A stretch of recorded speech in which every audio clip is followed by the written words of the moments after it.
அன்பும் பண்பும் பாசமும் நேசமும் நிறைந்த நட்புகளுக்கும் உறவுகளுக்கும் என் இனிய காலை வணக்கம். இன்று ஒரு குறள். அதிகாரம் 21, குறள் எண் 202. தீயவை தீய பயத்தலால் தீயவை தீயினும் அஞ்சப்படும்.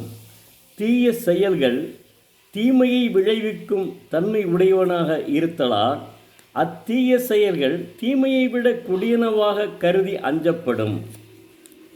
தீய செயல்கள் தீமை செய்தவனுக்கு துன்பம் தருதலால் அவை தீயை விட பெரிதும் அஞ்சத்தக்கவையாகும். உதாரணத்திற்கு, ஒருவன் சாராயம் குடித்துவிட்டு அதற்கு அடிமையாகிவிட்டான். குடிப்பதற்கு பணம் இல்லாமல் அடுத்த வீட்டிலே திருடுகிறான். அந்த பெண், அங்கு உள்ள பெண் திருடியவனை காட்டி கொடுத்து அவன் பார்த்து விட்டாள். பக்கத்து வீட்டு பெண் அவன் திருடுவதை பார்த்து விட்டாள். அவள் காட்டி கொடுத்து விடுவாளோ என்ற அச்சத்தில் அவளை கொலையும் செய்து விடுகிறான், போதை மயக்கத்தில். அதனால் காவல்துறை அவனை பிடித்து அவனுக்கு தூக்கு தண்டனை அளிக்கிறார்கள். இதைத்தான் தெய்வப்புலவர் திருவள்ளுவர் பதிவு செய்துள்ளார்.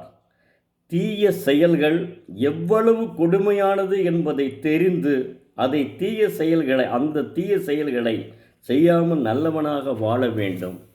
அதைத்தான் திருவள்ளுவர் விரும்புகிறார். வேறு ஒன்றுமே இல்லைங்க, அதைத்தான் விரும்புகிறார். நல்லவனாக இரு, நீ ஏன் கெடுப்ப? தமிழை ஒரு மனிதனாக பிறப்பதற்கே தவம் செய்ய வேண்டும். அதுவும் கூன்குருடு இல்லாமல் பிறப்பதற்கு அதைவிட தவம் செய்ய வேண்டும். அப்படிப்பட்ட மாநில வாழ்க்கையில் நீ ஏன் நல்லவனாக இருக்கக்கூடாது என்று விரும்புகிறார். மரபு கவிதைக்கு வித்திட்டவர் கவிஞர் பாரதி. அது எல்லாருக்குமே தெரியும். பாரதியார் வள்ளுவன் தன்னை உலகினுக்கே தந்து வான்புகள் கொண்ட தமிழ்நாடு என்கிறார். அப்போ எந்த அளவுக்கு பாரதிய வள்ளுவனை புகழ்கிறார். நிறைய பேர் புகழ்கிறாங்க. அதில் பாரதியனா முதல்ல மரபு கவிதைக்கு வித்திட்டவர் பாரதி இல்லையா? அவரும் புகழ்கிறார். நன்றி, வணக்கம். நாளை மீண்டும் பார்ப்போம்.